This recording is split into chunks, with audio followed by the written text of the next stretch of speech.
Ah, art. Mr. Yudokin had just started talking about our first project for the class. As soon as he said the word, Olivia's hand had shot up.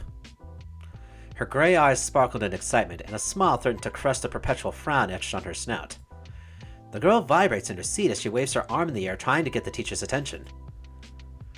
Iodakin's own smile was strained as he and Olivia engaged in a staring contest with one another. I could only marvel as the two argued with each other without a single word. Eventually, Iodakin won by turning off the lights and turning on the cheap projector hanging from the ceiling, and playing a safety video about paint that felt far too graphic for a school setting. I don't think I'll be able to eat barbecue for a while. Yeah, I have some questions. Like, what, how? Yeah, okay, I guess we'll never know. Thoroughly defeated, Olivia crosses her arms and pouts in her seat. And that is why we won't be using any more of the exotic materials for any projects, Miss Halford. Is the idea that she was going to use sauces and condiments as mediums? Ugh, maybe I should have just skipped breakfast entirely. I still don't see the problem. Once you've all had the proper safety handling course in the second semester, you'll be allowed to use more oil-based paints. Until that time, however, all the assignments will require safer supplies. Now, since we pivoted to this, might as well finish the full video. I love that pose of hers. The grumpy Gator holds a hand to her throat, mumbling to herself as she grabs a metal flask and drinks from it. The entire display from her was mystifying, at odds with how Ben and Liz described Olivia. In fact, it kind of reminded me of me. I can understand why. After all, Iodakin is letting Ben and I use some of his equipment in photography. That thrill of experimentation, of new possibilities. No doubt that it brings a creative sparkle to her eyes. Eyes that fill with pure malice as they glare daggers my way. Oh, was I staring? Oops. Before I could offer an apology, she already had her hands on the wheels. She rolls up to Iodakin's desk. He leans forward intently. I can't make out anything that's said through the video, but going by the occasional glare back, it's not hard to imagine. Crap, I really didn't mean to offend. Iodakin notices I'm watching and motions for me to come forward. Slowly, I shift out of my seat and approach the desk. Alright, is something going on here?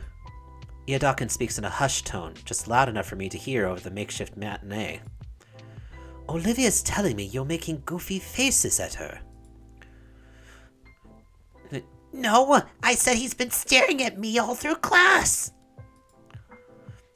Huh. It's weird, like he's never seen someone like me. Can't you move him to a different seat? Now hold on a sec there, Olivia. Let's not get ahead of ourselves. I'm sure this is just a misunderstanding. Mr. Iodakin! It's like she's a different person here. She fishes out a canteen of water and brings it to her mouth. You're given a lot of leeway when it comes to seat assignment, but asking for something like this? I just want him to leave me alone. She sips again. What's that about? Well then, Inko, you tell us. What's on your mind? Can't have disagreements between classmates this early in the year.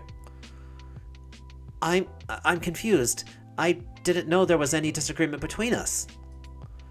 Well, sometimes it's the little things you do that you don't even think about that affect people the most. Anything like that come to mind? I shake my head. Olivia's glare doesn't diminish away from my field of view. I mean, I've been a bit curious about her since we sit next to each other, and I'm friends with some of her friends. We all sat together at lunch yesterday. Iodakin nods to himself thoughtfully. Sounds like he just wants to hang out, Olivia. Her face scrunches at the mere thought. Yeah, not really interested. He's distracting me from classwork. I want to watch the video without being gawked at. Sorry, I didn't mean it. Does that resolve the issue for you, Olivia? No, I don't want some buddy in this class. She goes to take another sip, but ends up turning the canteen upside down. All out. Olivia, you can go fill that up if you want. You won't be missing anything. The video's nothing you don't already know, I'm sure. Olivia eyes me suspiciously and slowly moves out the door towards the nearest water fountain. Ieodakin sighs. All right. He leans back in his chair with his arms resting behind his head. Inko, I told you yesterday if the air needs clearing, to do it yourself. Now she's in a mood because you were staring at her like a weirdo. And here I thought you two would get along. She even gave you that sketch she made of you. Truthfully, I'm impressed, but here we are. What's going on, big guy? Again, sorry. It's been a pretty busy few days. Yeah, I've gotten into a cool friend group. We're all gonna sit together at lunch. Olivia's there too. She didn't say much, but I got her a soda. Don't know why she's so upset with me. It's nothing personal, Inko. It's not? She's reticent, especially when it comes to change. If you're at her lunch period too, I can see why she'd be wary of you. If you don't mind me asking, Mr. Ieodakin. Yes? Why is she so open with you? How do you mean? Well, just now, she spoke more in that conversation than all the other times I've seen her yesterday. I saw the canteen. I figured it's something to do with her voice, but it's surprising. Her water bottle's the other way around. It's unfortunate, but she just really rarely talks at all. Her water bottle's the other way around? What does that mean? And I guess she just really trusts me. I've known her since she was a freshman. She seemed to gravitate towards art and how I taught it, and soon enough I took her under my wing. But she lives with Damien, right? He's at the lunch table and she still barely talks to him. Poor kid. Hope he's doing all right. He seems to be all right. But yeah, she's distant to everyone else. So much so I keep hearing weird things about her. Ieodakin leans forward in his chair, suddenly attentive. Is this about you gossiping with Ben yesterday? A bit. He showed up to the table and said something about her being the same after she left. Probably some drama there, but I don't want to pry. He nods. But also, Liz told me some weird things, too. He stops nodding. I know of her. Is something wrong? No. She just said I shouldn't get invested in being her friend. Everyone's being real weird about it, so I was curious for myself. I guess that's why I was looking at her weird. I'm sorry. Ieodakin rubs his temples. Ay. It's worse than I thought. What is? I'll put it this way. You've met 3 people that know Olivia, other than me. Of the 3, only one thinks highly of her, and the others 2 start unloading drama on anyone willing to listen. In this case, you. No wonder you're confused. I hadn't thought of it like that. I don't blame you. You shouldn't be involved in anything stupid. High schoolers, you know. I guess? Ieodakin inhales, collecting his thoughts. Important question, then. Do you really want to be Olivia's friend? Huh? I mean, I guess. A judging eyebrow is raised my way. Are you really, or just curious about her? He seems pretty serious about this. Ieodakin is being quite protective of her. Yes, then. Olivia returns to class and rolls right back up to the desk. Back. Have you changed his desk yet? Iadaka nudged his head towards me expectantly, prodding me on. I'm sorry I distracted you during class, Olivia. She looks to Iadaka and gets a similar nod. Sure.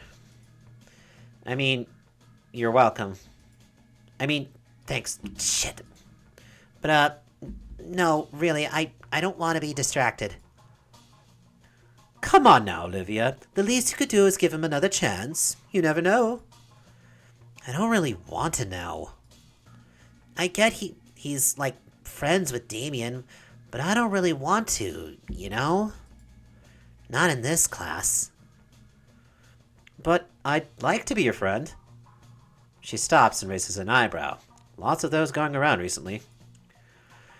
Like she was expecting this response. She looks to Iadaka for help. Actually, Olivia, I also think he'd make a good friend for you. What? His words were like a battering ram. I'm simply saying to give Inko here a chance. I could almost see the imaginary bulwark she hid behind slowly crumbling from what Iadaka was saying. You are both quite similar at heart, though you may have different methods. Perhaps you'll find some compromise behind cynicism and naivety if you work together. Okay, that was some subtle shade there, Iadaka, and calling us naive. But then again, we don't really know anything about what's going on. We don't know about the past, so I guess naive is kind of fair to say. Finally, the last fragments of her imaginary fortress collapse. Olivia can only look at the art teacher with timid confusion painted across her features. Well, I don't... Are you for real, Mr. Iadaka? I am. He's actually in another class of mine. I've seen him. He's passionate about his camera like you are with a brush. And I do expect great things from him.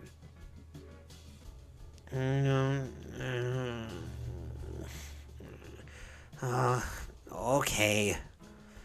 Sorry, I really thought, Oh! Oops. She accidentally bit her tongue. Her mouth is clamped shut.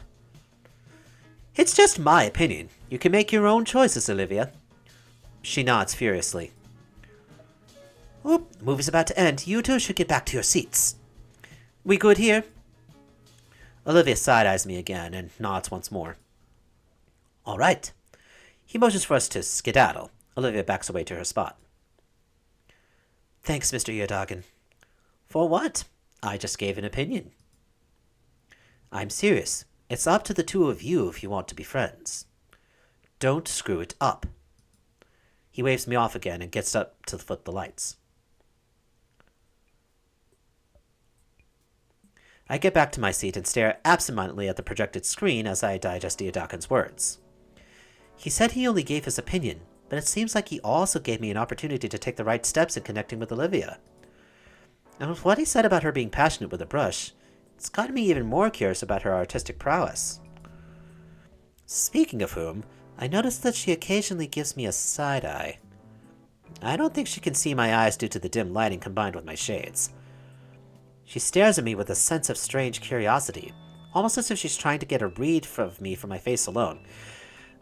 Good luck with that there, Olivia, because we have basically no face. But from what I can tell by her facial cues, she seems confused and almost shaken up. It's like she wants to say something, but keeps on backing away at the last second. Guess her mind is also jostling around for Iadaka's words. Oh, blindness! The light! Our teacher flicks the light switch, and I feel my retina burn from the bright lamp lights, even with my sunglasses. Alright, normally in your first week, we'd be doing something simple, like a color swatch wheel. However, I think you all could manage something a bit more advanced. The Gator girl's head whipped around at the word advanced. Whatever Olivia was thinking before regarding me seems to be forgotten, as she focuses almost entirely on the teacher. Mr. Iadaka holds up a stack of paper for us to see. First things first, I'd like for you all to fill out these topic sheets, so that I know you understand how to safely handle oil-based paints. Last thing we need is another burnt-down classroom.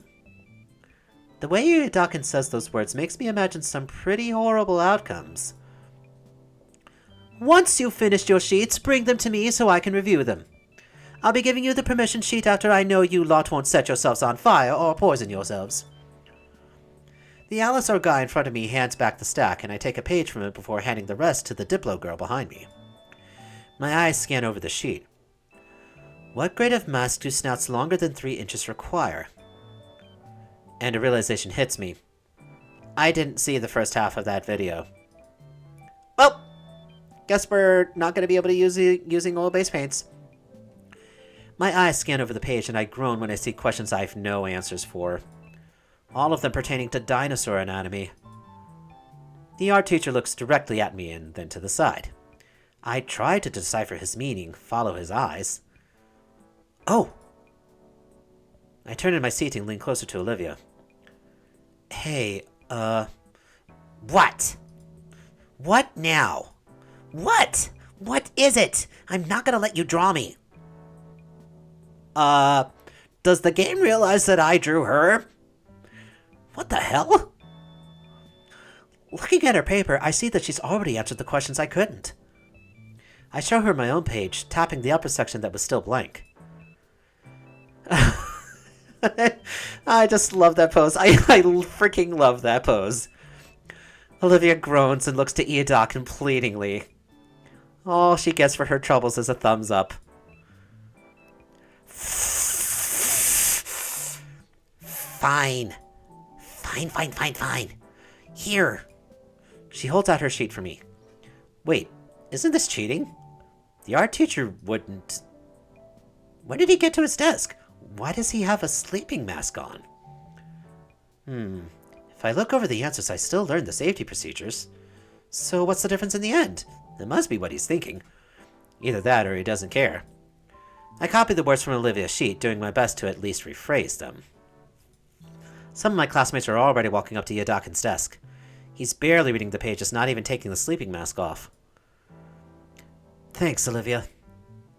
Whatever. Olivia finishes her page in a few seconds and wheels herself to the desk too. The last answer I'm fairly confident on. Like what flashpoint means. I get up and go to Yodakin's desk and set my safety assessment down. Good. Here's your permission slip to use hazardous paints. You didn't even bother to look over my worksheet. He lifts the eye mask from his face and looks at me with one eye. What? Most of that stuff doesn't apply to you, Nico. Inko. Why did I say Nico? Inko. His name is Inko. Inko. Just don't drink the paint or get it in your eyes and you'll be okay. Yes, Mr. Yodakin. Attaboy. Now go back to your desk and wait for class to end. Tomorrow I'll be starting you all on something simple. Like painting a cube or a ball. Yeah, model dodgeball painting. Ouch. Really? Well, I guess Yodakin has a sense of humor.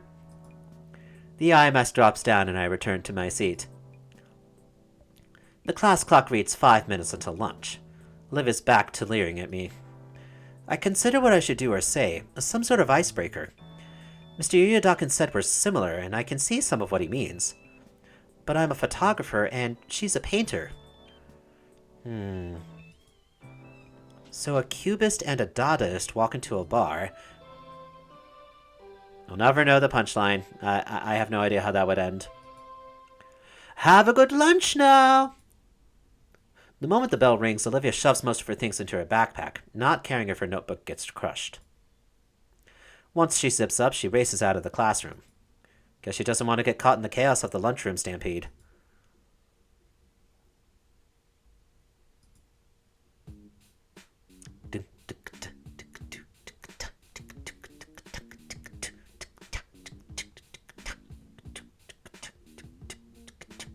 I managed to avoid getting stuck in the frenzy by shuffling along the wall the long way around the lunchroom. It's a bit longer, but at least there's less risk of getting used as an improvised meat club. Hey, wait, why don't I just go in through the courtyard? It's right there next to the table. Damn it. Next time. Hey, is there a palm tree or something by the table now? Never seen one with a trunk that's green. I get around the last of the crowd and approach the table. Damien's there, chowing down on a sandwich stacked with various meats. And like yesterday, Olivia's already at the table. Hey, Damien. You seen Liz? Thought she was joining us for lunch. Without a word, Damien points to the palm tree next to us. Oh, gosh. Oh, crap. That's no tree. I look up to see Liz's head in the rafters, prodding at the vines on the ceiling.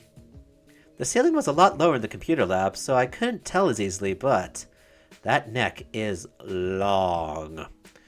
Anyways. Hey, Liz. Hey, Inko. Couldn't see you from up here till I heard you. Well, guess I'll go ahead to get my food from the vending machines again. Making my way over to the vending machines, I do the same song and dance I did last time. Cart swipe and a few button presses later earn me a couple cans of soda, 2 bags of chips, and a few candy bars. Such a healthy lunch. It's like when the teacher asks if you brought enough candy for everyone, only now it's true. I head back to our table, the bundle of food stuff in my makeshift pouch, and distribute them. Olivia gets her share, but she doesn't say anything. Oh, sweet! Oh, why thank you, Inko. Damien, if you'd be so kind. Already on it. Damien cracks open a can of soda just as Liz lowers her head next to him. She's wearing a novelty soda cap. Oh gosh, that's cute. He then speed swaps the old can with the new one, almost like he's swapping wheels on a Formula 1 racer. Thank you. No problemo. Liz head. I think it's supposed to be Liz's head. Liz's head cranes back up to the top of the ceiling to continue eating the foliage. So, Nico, how's your day been so far? It's been pretty decent, I'd say. I'm mostly looking forward to photography since Ben will show me some good photo shots. Good photo spots. Cool. Damien just nods as he continues to munch on his sandwich. I think he zoned out about halfway through my sentence. Oh, and also, Liz helped me submit my contest entry. Awesome! Can always rely on Liz to help you out. Flattery will get you nowhere, Damien. Just saying the honest truth. Liz entered the contest too, right? Everyone must be trying to win the cash prize. The money's okay. Liz comes down again with a mouthful of leaves. Her hands hold up a tray with each segment filled with a different sauce. But the real prize is having your submission featured on the sponsor's magazine cover and in a featured article. How is she still articulate? Do you have any idea how great that looks on a resume? Heck, I can probably get a scholarship with that alone. Whoa, you really got all this planned out. What'd you submit? She takes a moment to swallow her salad and then shares a huge grin. I submitted my best digital art piece. Whoa, what is it? Here. The tray is set aside so she can bring out her phone to show Damien and me her entry. It looks to be a village townhouse piece. Very rustic and classy. Looks pretty good. Yo, that's so cool. That looks so realistic. Thanks. Took me about a week to really blend some of the more fanciful elements into each other. I based it off my grandfather's home from the old country. This is amazing! You can't even tell that this whole thing's digital art at all! Damien grabs hold of Liz's phone and turns toward Olivia. Hey, Olivia! She jumps up, having been suddenly made relevant to the conversation she was just spectating. What? I'm not giving these chips back. They're mine. Huh? I was just gonna show you Liz's entry. Olivia narrows her eyes and leans over to see the image on Liz's phone. She then looks up and gives Damien a quick nod before returning to eating her chips. Damien's smile falters a little at her minimal response, though he's back to his usual grin as Liz takes back her phone. Wow, Liz, I didn't know you were so into digital painting. That looks great. Do you plan on being an artist after graduating? Aw, thanks. Well, no, I don't plan on being an artist per se. The plan is to be an antiques dealer, specifically with art. What does that mean? It means she buys the splattered canvases everyone else just uses for money laundering. No. It'll be the real deal stuff. There's a real market out there for it. So I'm taking the AP Business class and using the school's prestigious art program. That's actually why I picked this place out. There's a real elite selection of graduates from here. Oh, you're the school treasurer too, right? Sure am. I'm doing everything to make sure I'm ready for the real deal. I do love painting, though. It's not just an ends to a means. Maybe that's why I want to get it into trading. I can get the right people the right art they need. That's very thoughtful. Huh. I should start thinking of my future more. I wonder what Olivia thinks about this, if it even interests her. Damien is just exaggeratedly nodding his head up and down, and I don't know if he's agreeing with Liz or headbanging to some tune playing in his head. I look to the side to see Olivia staring down the chips bag, looking pensive. I guess I'm not the only one that's a bit worried about our long-term plans after school compared to Liz. But we got the whole year still. What about you, Damien? Don't really have a big goal set. Only reason I'm going here is because it's the closest school to our home. Damien, you know I keep telling you about planning ahead. I know. I like keeping my options open. So what are you doing in school? I just picked out any classes that seemed interesting to me. Though I gotta say, home economics class is pretty fun. I get to make food in class and eat it too. From learning skills in a class like that, you'd be a perfect husband.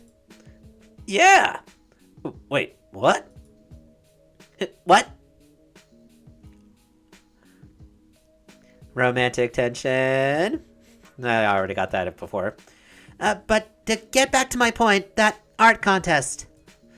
If I win and get that interview, it's an insane advantage. I'll say. And by the by, Olivia, did you submit something for the art contest? Oh.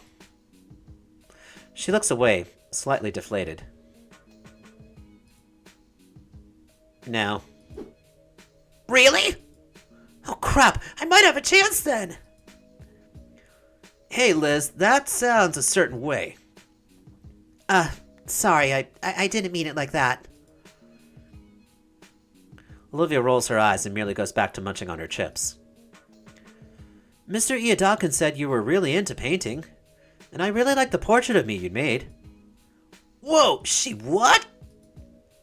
Her suspicious leer is now replaced by a murderous glare. Yep, lunch is the perfect time to eat my feet. Nom nom nom nom nom nom nom nom. That's the perfect meal for people that like feet. You know, a rare delicacy, I guess.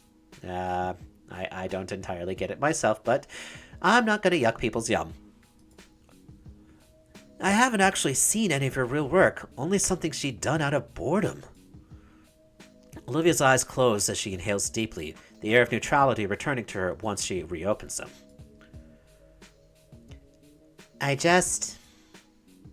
She looks me up and down again, as though something will be different this time. Can't. What's that mean? Besides, even if I could, they're gonna be looking for the best artists here, so you gotta show that to them with how good your art is. But I just don't want them to look at me and feel like they have to give me a reward out of pity. Damien's face is frozen mid-bite, his sandwich losing its meat integrity by the second as his eyes flick between Olivia and I. I can practically hear the blaring alarm in his head as his brain catches fire trying to connect dots. I want to be judged for my art and not... Olivia struggles to formulate the next few words and lets out a weary sigh. It would just feel undeserved. How? Yeah, how? Damien, shh. Has that ever happened before? Do people really do that? You weren't there for it. Some losers used to even tell me to take advantage of it. Why not? That was a bad move. Yeah, definitely, Inko. Really. You were on the good side and now you've suddenly flipped. Dude, seriously? Why? So I constantly get reminded of myself, so I can't separate myself from my work? So I can get complacent being worse, so I can eventually rely on it? So the playing field can be even? That's a lot all at once. I'm not even sure I got all of that, but I definitely touched a nerve I shouldn't have. No. Sorry. Olivia brushes her hair down. Look, I don't want to get rewards and praise I haven't earned. I'm seriously not that good. I really wouldn't win. She sighs and takes a long sip of cola. Can I see some of your work? No. Man, she really shouldn't put herself down like that. I get it. A lot of the students here are crazy good at art. Some are probably better now than I ever will be, and they're just starting. It's pretty scary to think about. I mean, like that landscape at the city near the principal's office. This landscape? Hold on, I took a shot of it. It's a bit tough getting my camera out now with all the books I needed for class in the way. I lay out the contents of my backpack, taking my treasure DSLR out last. After finding the shot in question in the menus, I turned the display towards everyone else so they could see the glamour shot. A freshman made that painting. Just from looking at it, I can see why it won first place. Wow. Really? I cannot believe this. Inko did not connect the dots? How? How could he not have... How? Couldn't it have at least have been the possibility in his mind is that, oh, these initials that I read before and this friend that I'm making might be one and the same. I drew that. Oh.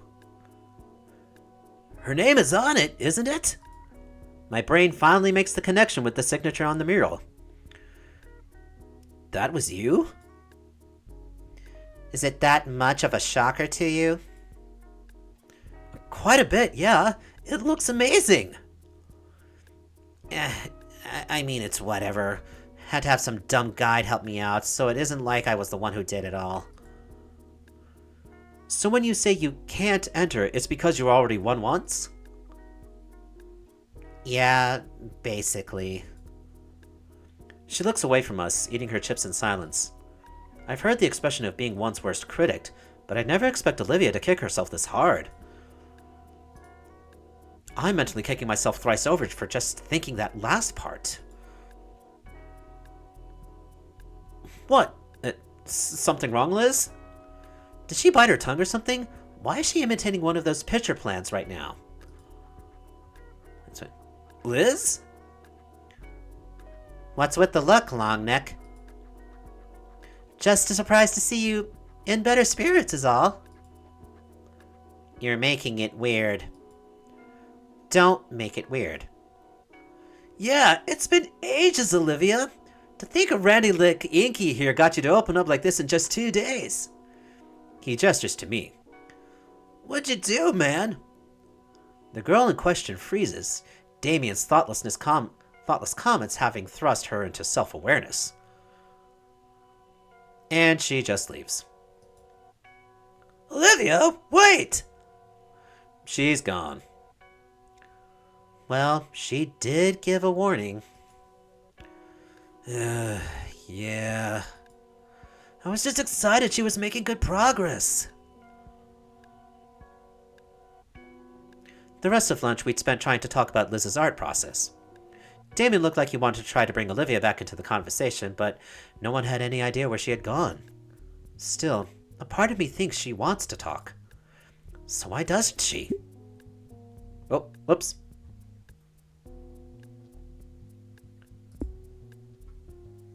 Yeah, okay. Sadly, a question for another time, as Olivia's departure seems to signal the end of lunch. At least Liz and Damien wave goodbye, leaving me to clean up all the trash from the table, including everything I'd removed from my backpack. Darn it. Photography class comes and goes. Since we're partners, Iadaki gives Ben and I the green light to walk around the campus. Ben shows me around to see his prime photo spots and such, and as such becomes my impromptu tour guide. Didn't we already do this, though? It's actually pretty neat to see the parts of the school that I haven't explored yet until now. Obviously. If I had only put some thought into that before I even spoke. Places like the music hall and recreational pool were the most interesting to see. Currently at the courtyard, Ben points out the views of the outer landscapes around the school. No wonder why Ben was eager to show me. These views are impeccable. But while he is explaining the image he has in his head, my mind still wanders back to Olivia. I wonder what I did to make her express herself so much. Inko? Inko! Huh? I was asking if you'd be available sometime during the weekend to take photos. Oh, I'm free on Saturday. Excellent! We can meet back up here. Sounds good.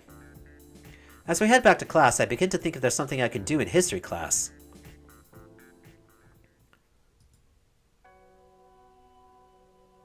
Back in history class, Miss Procklin continues prattling on about...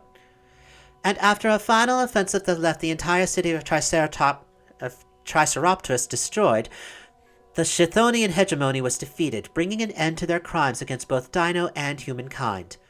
Again, I'm not sure how that word is pronounced. Chthonian? I want to say Chthonian, but it probably isn't correct. Hey, if anyone in the comments knows how, let me know, please. With that, the Dino-Human War came to an end and peace was finally declared after 10 years of strife. Of course, there was the matter of rebuilding and dousing all those fires still burning, as well as what to do with all the bodies, and... I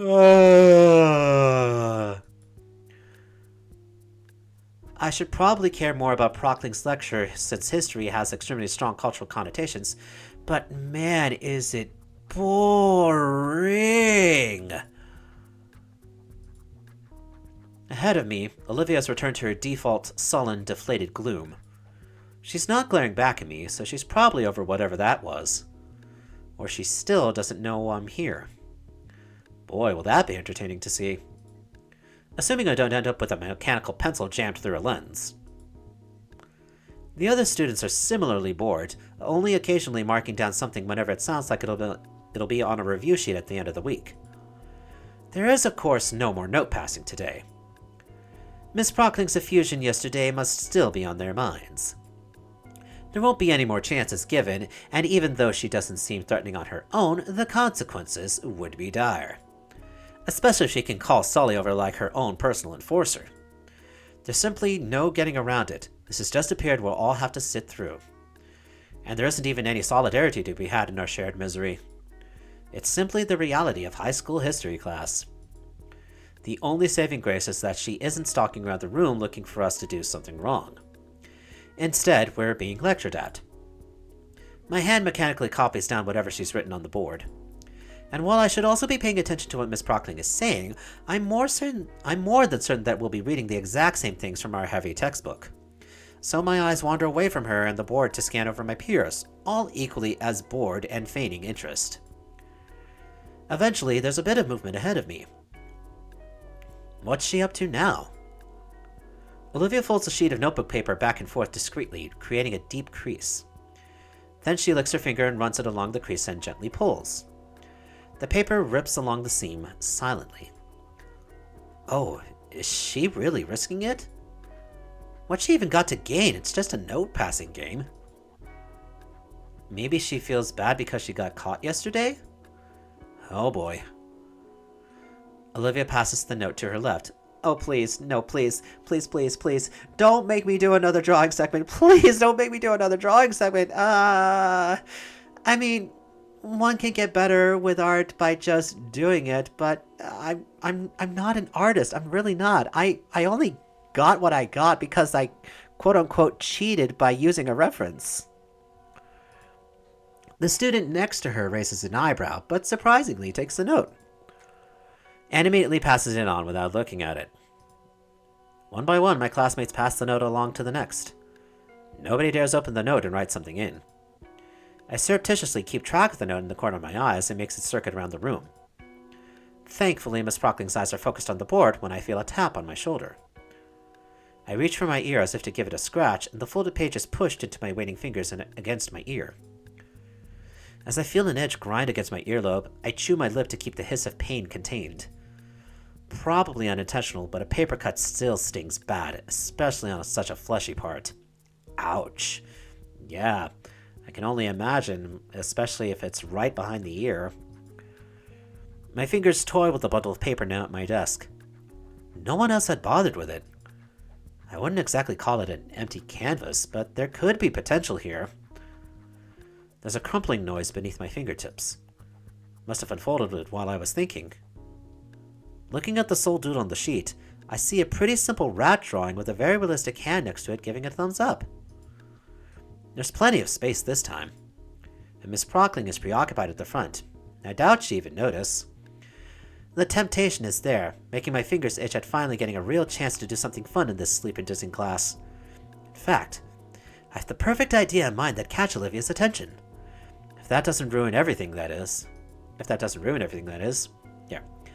She's not uncompassionate, but Miss Prockling has a lot less tolerance for horseplay in her class.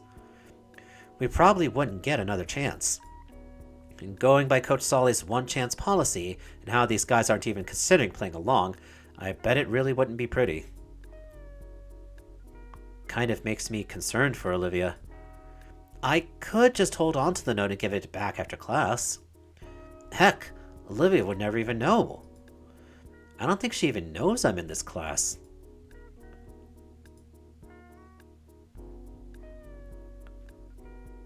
I'm gonna draw the Gator girl in a half pipe.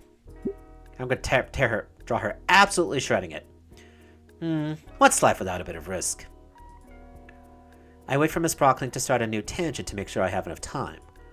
She just said something about the single continent movement. Time to move. This is going to be basically a stick figure, but it's just a doodle. If only you could doodle a photograph. I'm not even sure what I mean by that. I also don't know how to draw a wheelchair. In the end, it looks more like an abstract depiction of a bow-legged T-Rex than what I wanted. Oops. It'll have to do. I check it over one last time as if I had the conceptualization to improve it. Ah well. I pass the note forwards, careful to not notify the teacher. Olivia takes the note over her shoulder, once more not checking it. She seems to deflate a bit on opening the note. Probably because of all the blank space. Doesn't look like she recognizes whatever I did either. Maybe I should talk about it with her after class? I don't know, seems like an okay thing to do. She just passed the note again. What? Yeah, I'm a little confused too. Once more, the process of students taking the note and passing it along without looking at it. Although this time it's a little more collectively annoyed. It probably won't go around again. Why the heck would Olivia send the note around again? Nobody's going to change their mind and draw something now. Is it desperation? Thoughtlessness? Whatever it is, the note's coming my way again. Once I take it, I confirm that, yes, once again, nobody else wrote anything. However, there is a new doodle of a rat with a flamethrower from Olivia. Cute. Alright, I guess this time I'll draw... How about adding myself to the sketch of the half-pipe? This time I just depict myself as a stick figure. No use trying to go outside my skill level for a note-passing game. It's simple enough to do. I'd even include my sunglasses. Yeah, I'm liking this. Maybe I should also make sure Miss Pockling isn't looking my way. Yeah, she's not right now. I'm in luck. Alright, time to pass this on. I pass the note forward once more. Olivia pinches the note between two fingers, still not looking back. I keep saying that, but I guess it's not weird. Why would you look back in that situation? She checks the note and looks a bit down again. She glances up to the corner I'd drawn in. Oh boy.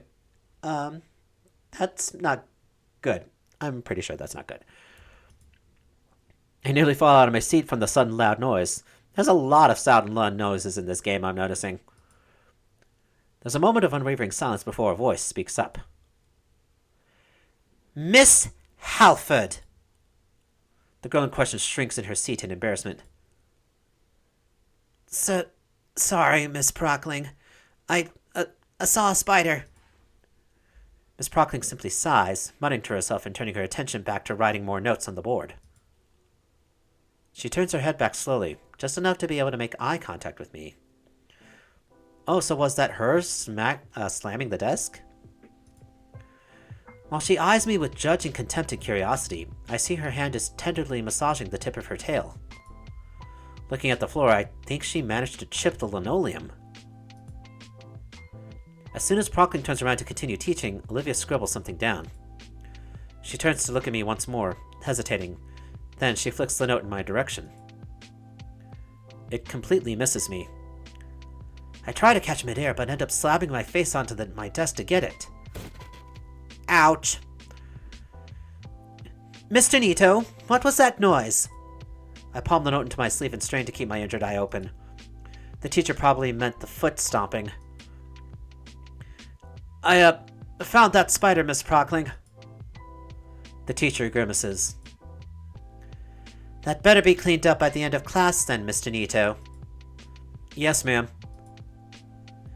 I breathe a sigh of relief as my own excuse weathers Mrs. Prockling's stare? So, I'm pretty sure it's Miss. I think that just might be a small error. Anyway. She turns a few pages in a textbook lying on her desk, instructing the class to do the same as she searches for something.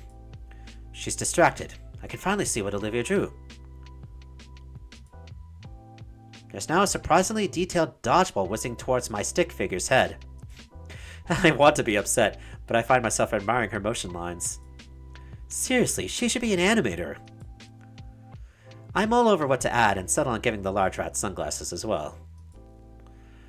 A few seconds later, he looks twice as cool as before. I look up to Olivia, pondering how to get it back to her when a sinister idea comes to mind. Her hood hangs open as it rests on her back. It's a tough shot, but... Bingo! Olivia scratches at the back of her neck and finds the note. She looks back with squinted eyes, judging my intent and scanning me for foul play. She mouths something at me, a question I think, but I'm not the most apt lip reader. I'm pretty sure it would be a little bit confusing as well with muzzles involved there, so... Especially when said lips are thrice as long as humans. Yep, exactly. I'm right on point here. I'm on point here with the game here. Still, she unfolds the page, and seconds later, she's already added a new sketch and folded it up. The note lands neatly on my desk this time, and I inspect the latest edition. More rats doing decidedly non-rat activities. I wonder what you'd think of a cat this time.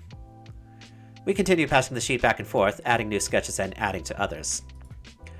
My fingers are starting to tire when Miss Prockling addresses Olivia. Alright, Miss Halford, you may leave now. Everyone else, you may take the last 5 minutes to start on your homework. Olivia takes her time to pack away her supplies, occasionally glancing my way. Gone is the paranoia. It's now become just plain confusion. As if I wouldn't play the doodle game thing with her. Even as she wheels out of the room, I notice her eyes still on me. I gave her a wave goodbye, and she seemed shocked by that, turning her head and finally passing through the doorway. Right then, homework. Crap. It only now occurs to me there's a pretty good reason the teacher doesn't want us slacking off during class. For the last 5 minutes, I tried to speed read the second chapter in its entirety. Failing to get any good information to use for today's homework, I resolved to just check online for a lecture that's not as boring. Maybe one with some good animation even. When the rest of us are finally excused, I realize that I've still got the page full of doodles. concerning all the stuff on it, it'd feel like a waste to just toss it away. I decide to keep it, slipping into one of my binder's extra plastic sleeves. With everything safely packed away, I shoulder my backpack and exit the room.